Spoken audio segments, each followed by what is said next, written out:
अ, साधारणतः दिवाळी आली की आपण दिवाळी अंक शोधायला जातो. प्रत्येकाच्या आवडीनिवडीनुसार वेगवेगळे अंक हातात घेतले जातात. पण त्या पुस्तक विक्रेत्याचे लक्ष आवाज नावाच्या दिवाळी अंकावर असते. कारण प्रत्येकाने त्याचा उघडमीठ केली तर त्याला एक अंक वाया घालावा लागतो. तर हे असं मराठीत मला शब्द नाही सापडला, फ्लॅग बुक हे इथे तयार झालंय आणि आवाजला जितका प्रतिसाद मिळतो तितका याला नक्की मिळेल असं मला वाटतं. तर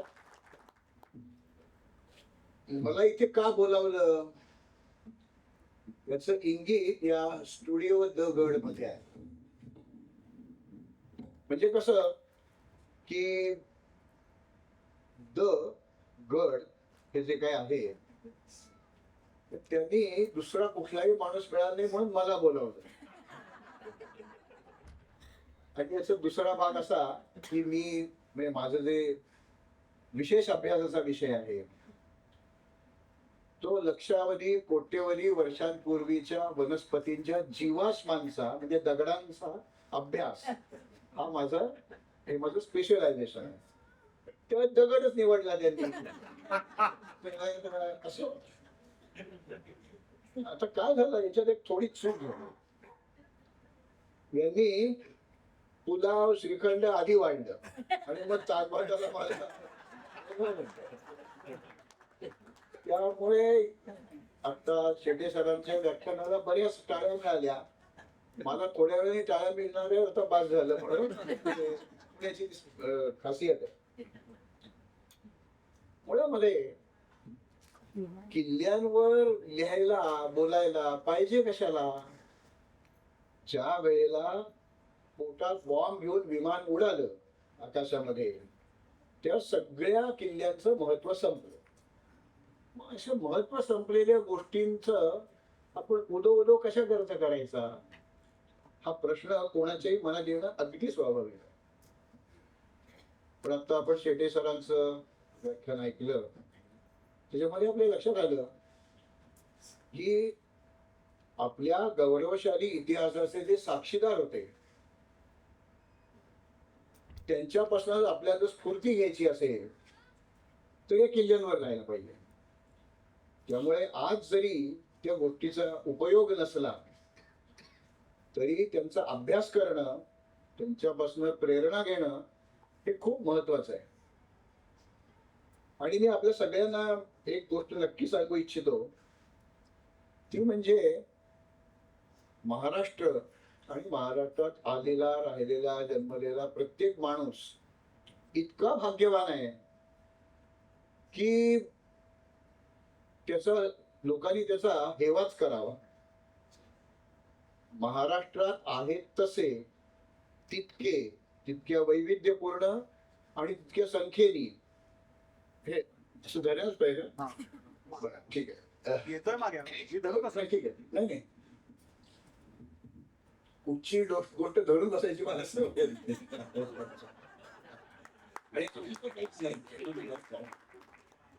तर महाराष्ट्र हा भाग असा आहे की जिथे शेकड्याने किल्ले आहेत आणि महाराष्ट्रामधली जी दुर्ग बांधणी परंपरा आहे ती किमान 2000 वर्षांची आहे. आपला ज्ञात इतिहास आता सर बसले चुका काढतील 2000 वर्षांचा म्हणजे सातवाहन काळापासूनचा आहे. सातवाहनांचं राज्य हे इसवी सन पूर्व 220 ते इसवी सनानंतर 223 अशी जवळजवळ 450 वर्ष आपल्या इथे हे राज्य होतं. त्या काळात किल्ले बांधले गेले होते की नाही याची नीट नोंद आपल्याला मिळत नाही. पण त्या काळामध्ये व्यापारी मार्ग तयार केले गेले होते नाणेघाटासारखे. त्यामुळे त्यांच्या रक्षणासाठी काहीतरी योजना केलेली असणार आहे.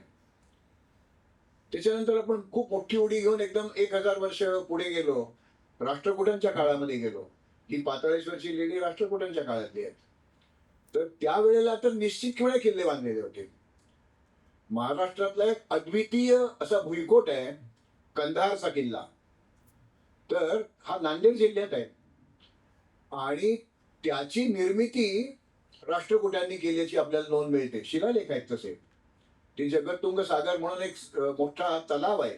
त्या काळात बांधलेले धरण आजही वापरात आहे.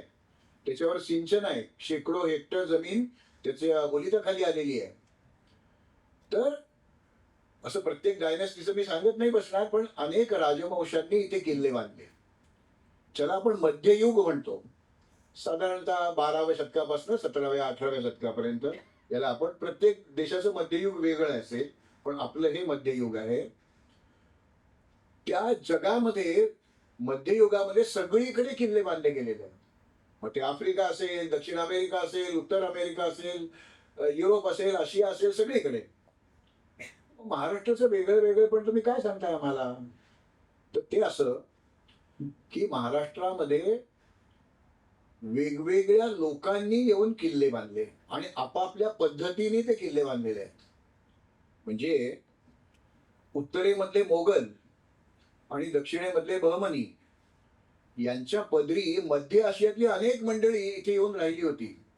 आपल्या बुद्धी आणि बळाच्या जोरावर त्यांनी जहागिऱ्या मिळवल्या होत्या. त्या जहागिरीचं संरक्षण करण्यासाठी त्यांनी इथे किल्ले बांधले. ते किल्ले आपल्याकडे जसे किल्ले बांधले जातात होते किंवा बांधले जातात, तसे किल्ले त्यांनी इथे बांधले. म्हणजे अगदी पुण्याच्या जवळ दौंड किंवा पेडगाव, सिद्धटेक, तिथे एक किल्ला बांधलाय. हा औरंगजेबाचा दूध भाऊ आहे, बहादूर खान कोकलताश. तो मध्य आशियातनं ही मंडळी आलेली आहे. ती मोगलांकडे नोकरीला होती आणि इकडे हा बहादूर खानाची नेमणूक झाली होती. त्यावेळेला त्यांनी जो भुईकोट बांधलाय त्या भीमा नदीच्या काठावर, तर इतर महाराष्ट्राच्या कुठल्याही भुईकोटाशी त्याचं साम्य नाहीये. त्याची रचना वेगळी आहे, त्याची बांधणी वेगळी आहे.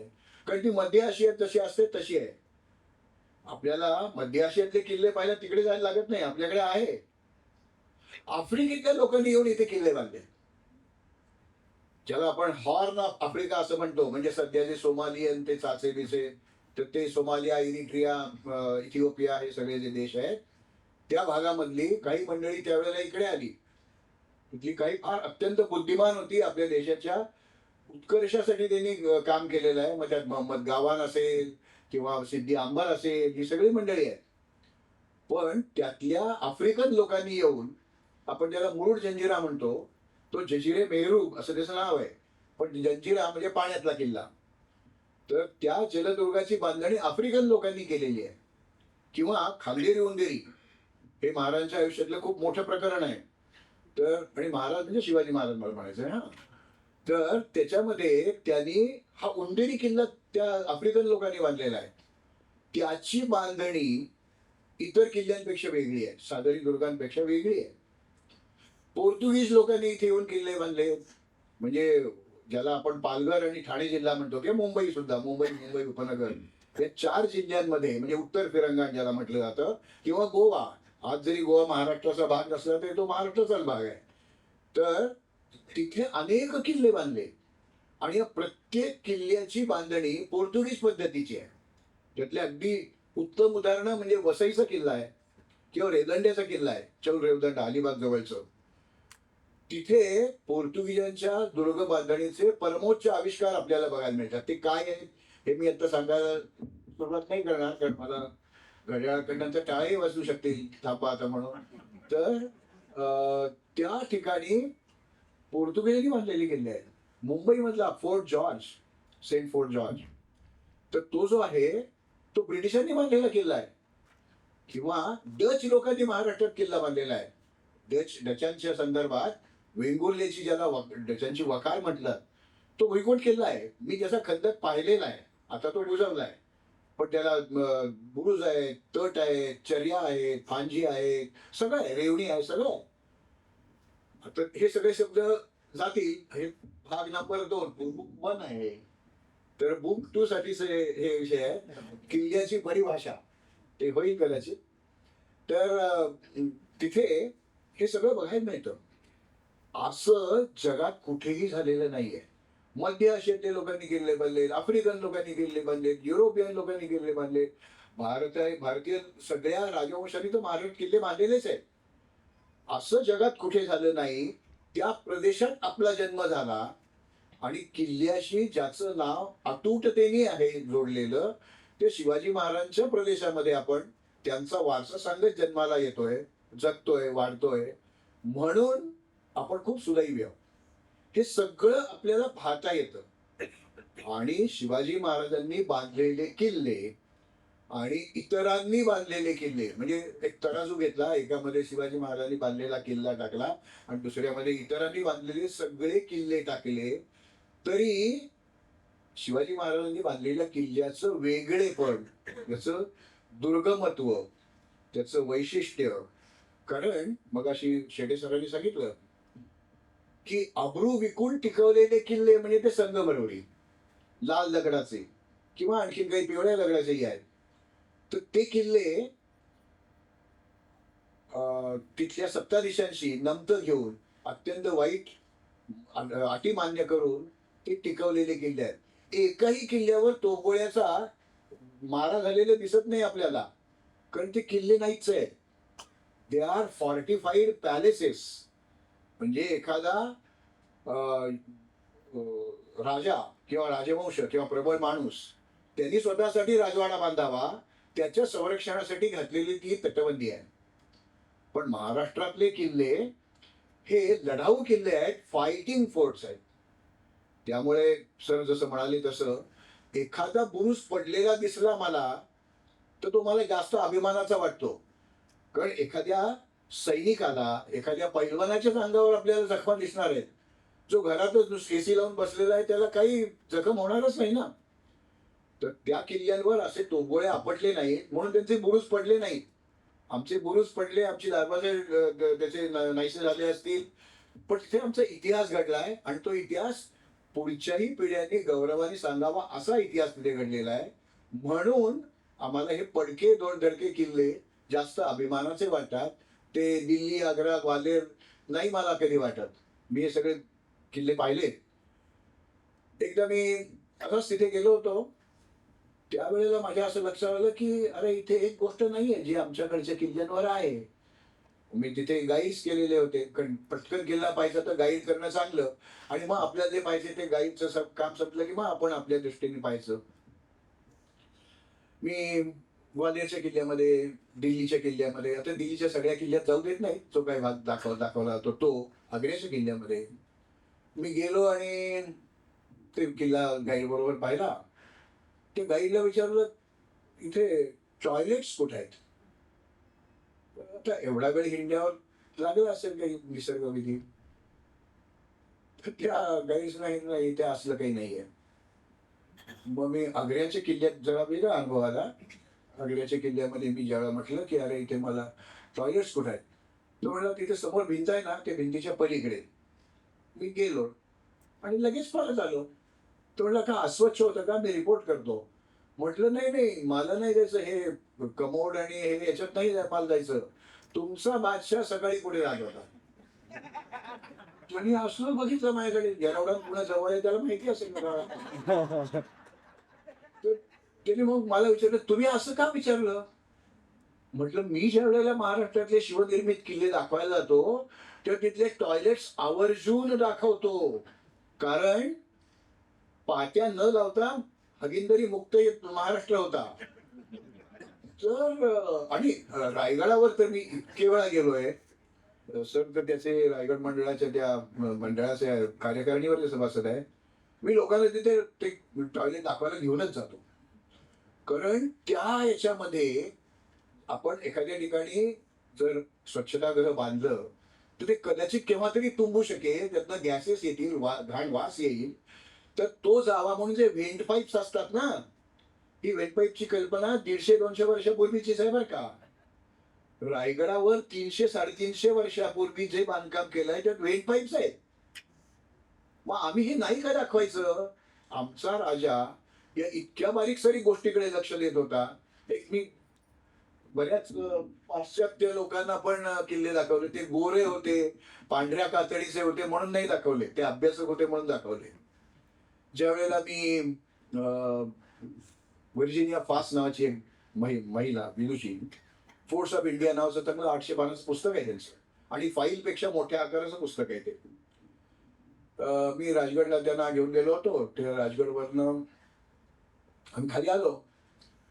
त्यावेळेला बाकीचे प्रसंग नाही सांगत, पण खाली गाडीत बसायचं आता.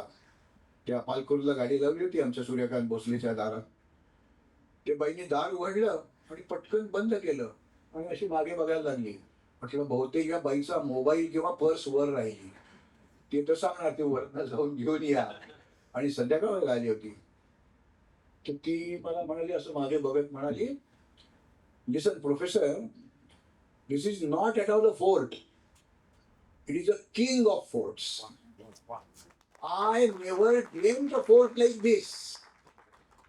तर मी तिला म्हटलं, बाई ग बरोबर आहे, माझ्या राजाने ज्यावेळेला किल्ल्याचं नाव ठेवलं ना त्याला राजगडच ठेवलं होतं, गडांचा राजा. तर ती म्हणाली, इतकी अद्भुत तटबंदी इथे बांधली आहे. तटबंदीच्या बांधणीमध्ये केवढे वेगवेगळे प्रयोग केलेले आहेत इथे. शिवाजी महाराजांचं वय, मी चुकत असेल तर दुरुस्त करा कसं, 1645च्या सुमाराला त्यांच्या ताब्यामध्ये तोरणा आला. तिथे काही दुरुस्ती करायला काढली, त्यात बरेच पैसे सापडले, सुवर्णमुद्रा सापडल्या. त्याचा उपयोग करून त्यांच्या समोरच्या मुरुंबदेवाच्या डोंगराला तटबंदीचा शेला पागोटा चढवण्यासाठी केला. 1-1.5-2 वर्ष काम झालं आणि महाराज पुणे सोडून राजगडावर कायमचं राहायला गेले. मला सांगा, 45 साल, महाराजांचा जन्म आहे 30 सालचा, 15 वर्षाचा मुलगा आहे, त्याला पैसे सापडतात काय आणि तो त्याचं करतो काय? 15 वर्षाच्या आजच्या मुलाला मी आर्ट्सला जाऊ का, सायन्सला जाऊ का, कॉमर्स बरं का आणखीन काही वेगळं, याचा निर्णय नाही घेता येत. पण महाराजांनी त्या तरुण वयामध्ये 14-15व्या वर्षी एका भव्य किल्ल्याची कल्पना केली की जो 300 वर्षानंतरची अभ्यासक, आधी महिला होत्या चांगलं म्हणाल्या, तर त्यांनी सांगितलं की हा जगातला उत्कृष्ट किल्ला आहे, म्हणजे किंग ऑफ फोर्ट्स आहे. तर या दर्जाचा किल्ला आणि ज्याच्या बांधकामासाठी एकदा मी आणि निनादरावच, वासंती वहिनीने परवानगी दिली होती म्हणून आम्ही दोघंच गेलो होतो राजगडावर. असे आम्ही बरेच वेळा पळून जायचो, कारण वेगवेगळी सांगायचो. तर आमच्या बरोबर त्यावेळेला काही इंजिनियर्स आणि आर्किटेक्ट्स होते. त्यांना विचारलं की, निनादरावांनी विचारलं की, हे एवढी या भित्तीचं एक जरा मोजमाप घ्या, त्याची उंची किती आहे, त्याची जाडी किती आहे, सगळं कशा करता, त्याला दगड किती लागले वापरायला, दगड किती वापरायला लागले. तर नंतर मग आम्ही त्यांना ते सगळं सुवेळा माची, संजीवनी माची, पद्मावती माची, त्यांची फरफट काढली, सगळं हिंडवून दाखवून आणलं. त्या किल्ल्यावर राहायला परवानगी मिळायची. बाली किल्ल्यावर जाऊन आलो आणि एक आठवड्यानंतर निनादरावांचा मला फोन आला, सर ऐकलं का? म्हटलं नाही. ते म्हणाले, अहो 20 लाख घन मीटर. मला एवढ्या दगडाची कल्पनाच नाही करता येणार. 20 लाख घनमीटर म्हणजे किती? हा सगळा जो राजगडाचं बांधकाम झालंय त्यासाठी वापरलेल्या दगडाची आहे. हे कुणी केलं? 14-15 वर्षाच्या एका मुलांनी केलं. आणि एकदा असं ते अमेरिकन दुर्गतज्ञ ब्रूस ॲम्स्टर्स त्याचं नाव, तो अमेरिकेचा कॉन्सल जनरल होता. हे मंडळी माझ्याकडे कशी आली कोणास ठाऊक, पण हे जसे आले तसे तेही आले वगैरे दगडाकडे. आणि ते म्हणाले, मग तुम्ही काही किल्ले दाखवा. बरेच किल्ले दाखवले, अगदी शिवनेरी, हरिश्चंद्रगड, काय काय खूप किल्ले दाखवले. ते म्हणले आपण तर राजगड पाहायला जायचं. म्हटलं ठीक आहे, राजगडला जाऊ, रायगडला जाऊ, दोन्ही किल्ले. त्या रायगडावर आम्ही जरा ते दमले, ते एवढं ऊन त्यांना सहन नाही होत, ते दमले, ते बसले. ते म्हणाले, प्रोफेसर लिसन. हा, ते लोक कधी सर म्हणाले नाहीत बरं का मला. प्रोफेसर म्हणायला परवानगी होती, पण सर नव्हते म्हणाल. तर ते म्हणाले की I would like to comment on Shivaji. म्हटलं बाय ऑल मीन्स. त्यावेळी काही ते मधलं प्रकरण झालं तसं काही झालेलं नव्हतं त्यावेळेला. म्हणजे काय तुला ओळखायचं इथे हो बाबा, सगळ्या प्रश्नांची उत्तरं दे पण मी तुला. तो म्हणाला की Shivaji was a happy accident in the Indian history. मग एक क्षणभर तो थांबला आणि म्हणाला ऍक्सिडेंट्स आर रेअर. आणि नंतर परत एक मोठा पॉज घेऊन म्हणाला happy accidents are too rare. Shivaji महाराजांच्या बद्दल बोलताना he referred Shivaji in the Indian context. Maratha, Maharashtra, Pune जिल्हा असं संकुचित भावनेने त्यांनी नाही बघितलं महाराजांच्या कर्तृत्वाकडे. त्याच रायगडावर आम्ही 2.5 दिवस होतो. त्याला काही हे दोरवाट नव्हती, म्हणजे रोपवे नव्हता, चढूनच जायचं होतं. चढून गेलो त्यावेळेला असं झालं की रोज आम्ही संध्याकाळी गप्पा मारायला बसायचो. तर त्या दुसऱ्या दिवशी संध्याकाळी तो म्हणाला, ब्रुस म्हणाला, मी तो कॉन्सिडर लेखक ते, professor we have not gone to that tackmack. अरे अमेरिकेतनं आलेला माणूस रायगडावर 2 दिवस हिंडवल्यानंतर म्हणतो, म्हणजे त्याला टकमक काहीतरी आहे प्रकरण हे माहिती होतं. आपल्यापैकी किती लोकांना हे असं माहिती असतं की मी तिथे जातोय, तिथे मला नेमकं काय पाहिजंय ते असं फ्लॅगबुक मधनच बघायचं का प्रत्यक्ष जाऊन पाहायचं. तर फ्लॅगबुक मधनं पाहिल्यानंतर आम्हाला प्रत्यक्ष जाऊन पाहावंसं वाटेल. ही मंडळी बरेच वेळा माझ्याकडे किंवा बराच वेळ माझ्याकडे आली होती आणि 37 वर्ष पेपर तपासल्यानंतर चुकाच दिसतात. काय काय त्यांना दाखवल्या आणि त्यांनी आता बघितलं मी पुस्तक ते त्यात सगळ्या त्या दुरुस्त्या केलेल्या आहेत. तर हे जे झाकून ठेवलेलं आहे ते उलगडून शब्दामध्ये त्यांनी दाखवलेलं आहे. तर त्या दृष्टीने जर किल्ल्यांकडे पाहिलं गेलं तर या सगळ्या तरुण मंडळींना आणि ज्यांचं मराठी आता खूप कामापुरतं राहिलेलं आहे त्यांना जर हे सगळं समजून सांगायचं असेल तर इंग्लिशमध्ये सांगायला पाहिजे. आणि आज पुण्यामध्ये या IT क्षेत्रामध्ये असलेली अनेक मंडळी परप्रांतातून परदेशातून इथे येऊन स्थायिक झाली आहेत. त्यांना आमच्या पुण्याबद्दल, त्यांना आमच्या महाराष्ट्राबद्दल जर सांगायचं असेल तर इंग्लिशमधनं सांगायला पाहिजे. कदाचित याची भाषांतर करून मराठीत प्रत येईल पण माहित नाही मला.